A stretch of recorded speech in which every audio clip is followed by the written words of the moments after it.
Hello guys and gals, welcome to another episode of Squad Morale Restored. This is the fourth episode, I think, of my Genestealer Cults unboxings.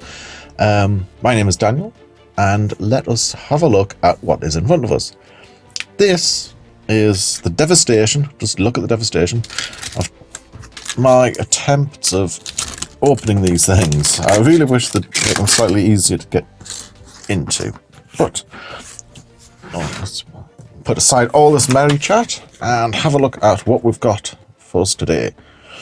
Okay, so this is the rather impressive looking Genestealer Cults Magus. Previous Maguses, as it says in the codex, or I prefer Magi, but you never know. Previous Maguses have been all male, and this is quite a nice representation of a female one. Not overtly sexual, but obviously feminine, which is grand, I suppose, I think. Yes, okay. So let's have a look. So this was what you get in the back of the clamshell. So we've got the little stat line, which I'll hold up there.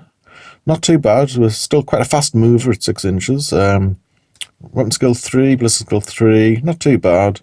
I like that she's got 4 wounds and a high leadership. Also, she appears to have a skull in the back of her hand, which I hadn't noticed before. But that's quite unusual, to say the least. Okay, 7/5+, so she's quite fragile. Okay, idea of what the paint system would, painting scheme could be. I generally use Vallejo paints, so I'd probably look for something similar, because I do like this red and blue effect. Actually, I'm going to show you, get this sort of... Ah, right, the red is just... Right, okay, so these 4 colours are just for the red of a like dress or overcoat. And these 4 are just for a head. Craggy, so you do need lots of paint, so you've got 3 here for... I was wondering how they do the blue-green skirt part. And the green, actually, of the blade. Okay, dogs. I like what it says, expertly designed plastic citadel miniature. Yeah, okay. I suppose if I was designing these, I would want to say expertly designed too. Anyway, so moving on. So I've got basic instructions. What I've noticed with a lot of these, like single frame miniatures, and you will too if I can get this in focus, is that the numbered parts are actually pretty much the sequence in which you put them together as well. Oh, still got the bronze paint. Okay, so like numbered parts is usually if the order in which you put them together, which is quite a nice thing. I'm not sure why more miniatures aren't done like that. I don't know if it's a mould, like a process, how when they do the moulds, whether the numbers of the parts are like representative at all of the like components, or like the order of the components. But when you get a single frame, they usually are. So we have a choice of parts. We have a skull in the hand for some reason, or a blade. Okay, we'll put her to one side and let's have a look at the little frame. You don't get an awful lot for your money when it comes to these. I believe this lady is knocking on the door of £20 now, about £18 I think, which is astronomical really when you think about it. But if you can pick them up at like a other shop like a Element Game Stocks for your Goblin Gaming, one of those, you can save a few pounds. But even then, you're still sort of paying £12 to £15 for something. It's anyway, little rant over. So let's have a look at her backside. Not backside, her back, the back side. Oh, never mind. Right, so we've got boots with John Blanche Sister of Battle-esque heels. So we've got like these little curved heels, slightly impractical on the battlefield, I suppose. But they do fit the 40k aesthetic quite well. I do like the little straps on the side of the boots as well. Gives them a bit more like a nice rugged appearance. And on the front, on a chest, we've got... What is that symbol? Is that just a... Let's have a look at that symbol. And the symbol on a pendant thing reminds me a bit of the Klingon symbol. I can't quite make it out what it is. That's a bit odd. Okay. And I do like the... I like the neck armour. Oh, hang on. Lost my train of thought. And I lost the focus. I was just saying, yeah. So I like the sort of the ribbed area around a neck. That's like very Genestealer-esque. It's like they've done a very good job of making these models fit into the current range, which is nice. A bit like how they've got the new Howling Banshees. They fit in quite well with the katana-wielding Howling Banshees. So it is good when they do produce like a new models for the range, that they don't just sort of completely change the aesthetic. Okay, I've got a staff. That's really good looking. Lots of detail. So it looks like we've got the sort of the design of a Genestealer spine there, and the cowl goes around the back. Let's have a look at the front of that actually. Yep, so that looks like a whoops. So there we have, there we go. There we have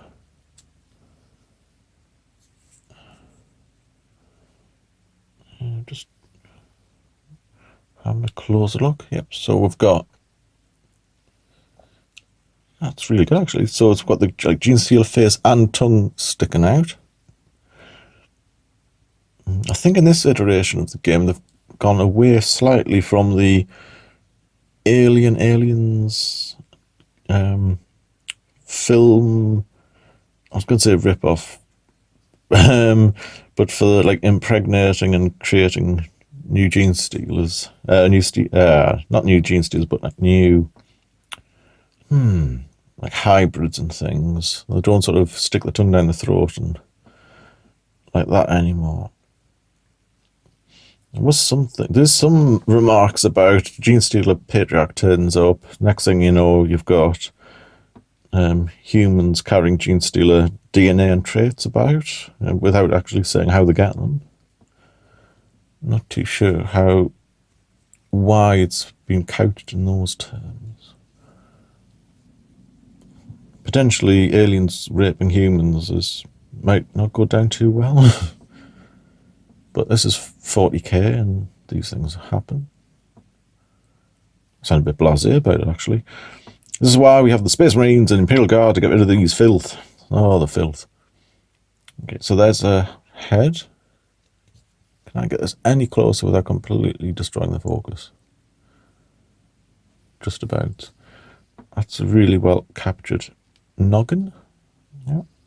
Games Workshop living up to the hype that I like to give them for doing really good faces. This one has, I think it's got an earring, and I do like the little crests on the forehead. Reminds me slightly of Klingons again in Next Generation, or the half Klingon, half humans with the like mild ridge plates.